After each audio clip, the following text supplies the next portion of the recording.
Grand Rising. So today I am coming on and sharing from the Tao Oracle by Ma Deva Padma. And today looking at hexagram 2 with Jin I Ching is called the Receptive. So in the Gene Keys, this is the shadow of dislocation, the gift of orientation in the city or the divine expression of unity.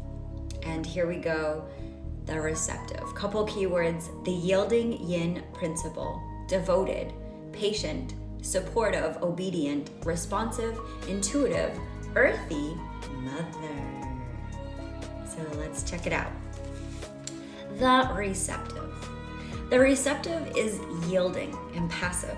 It's the sign of devotion, the yin principle that complements and balances.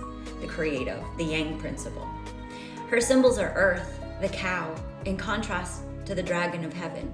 Together they comprise a complete cosmology, out of which life is brought into being and into which it returns at death.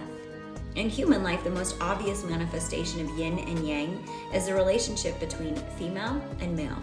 However, the interdependence of these principles is also present in the relationship between parent and child, teacher and student, guru and disciple, and within each of us, in the apparent duality of our sensory, physical experience of life and the more subtle spiritual experiences, or the body and the soul of being. Receptivity is dependent on the dynamic spark of creative inspiration to be activated upon productivity, just as creativity is dependent on and nourished by the fertile ground of emptiness. When the receptive complements the creative, it functions as a womb, an empty canvas on which an infinite variety of creations can be made manifest. This image is best represented as Mother Nature, in that she nurtures and supports all living things, generously bestowing form and beauty. Receptivity is a fine balance. It's docile, open, nurturing, while being intensely devoted and strong enough to persevere through even the most difficult of times. When this yin principle is in a negative manifestation, it envies, it complains, and it competes for authority, generating chaos and disillusion. Or else, like a couch potato, it does nothing but wallow in passivity and indolence, expecting every whim to be catered to. The strength of receptivity is in its depth, its infinite capacity to absorb and support action. Just like the darkness of space which sustains all matter, it's a reminder that this is not the moment to act impulsively, but to take time, give space, and consider the far-reaching effects of any action that might be taken. If you push now, however resolute you may feel, you are steering away from your goal, toward confusion and difficulty, and it's more than likely many others will be dragged along with you. Waiting doesn't mean weakness or uncertainty. Rather, by recognizing that for now our energies are best placed supporting others, you're not only acting intelligently, but with sensitivity.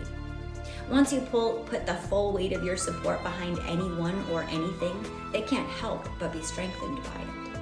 Any enticements towards making your own power plays or claiming your share of the limelight would just be untimely. The power of your presence is bolstered by your total devotion to what you intuit is the best and wisest way to go. Knowing clearly where and with whom to invest your energies will require a cool, detached perspective. Carefully considering others' objectives will help you support the plans that ring true for you. Lao Tzu referred to the Tao as the Divine Mother, that in her absolute emptiness is eternally birthing all things and the cosmos itself. The essence of emptiness is present within each of us, and like a blank slate receives whatever we write upon it.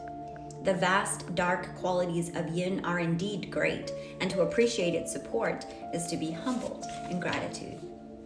So here are the changes. Bottom line, you might feel resonance with one of these, maybe two of these, maybe you see yourself climbing up the rung of all of these. So line 1, you've noticed a slowing down, but beware of lethargy, bringing things to a complete standstill. Alertness will help you spot the first signs of disillusion, enabling you to take precautionary measures, reversing the negative trend in time. Line 2. Stop worrying about being right or wrong. In the moment, you can't help but be in synchronicity with the Tao. The only thing that gets in the way of being totally in the dance of life is worrying where to put your feet. Line 3. Stop hungering for recognition and trust that your time will come. There is a deep and subtle transformation taking place. Attracting attention to yourself now would be like eating an apple before it's ripe. Line 4. Self-discipline, although not easy, is essential now. Maintaining a low profile is the only way to avoid attracting aggression and envy from others. Line 5. Although you may be in a prominent position, your function is subordinate to that of others. To remain in harmony with the way the Tao is moving now, be content to be supportive from the background. Let go of any nagging fears that'll be overlooked, or that you'll be overlooked, or that your contribution isn't respected. Keeping a low profile will bring success. And top line, your efforts to dominate are creating harm for all concerned. Anxiety about your self-image may be whetting your appetite for power and recognition at the expense of overall harmony. This loss of perspective is alienating you and hurtful to others. And it says here, all 6 lines changing. The receptive metamorphoses into the creative. There is no advance, neither are there setbacks. Accepting this strengthens fortitude and patience. So just like the mother, pregnant with new life, she's got to be in the absolute trust that this life will emerge from within her, and that it already knows exactly how to start growing its organs and developing its body. And just by yielding to the process, this new creation is birthed. We don't have to put all the work in or force ourselves to do something beyond, outside of our natural timeline. So here we go. The earthy mother, sending you so much love. Namaste.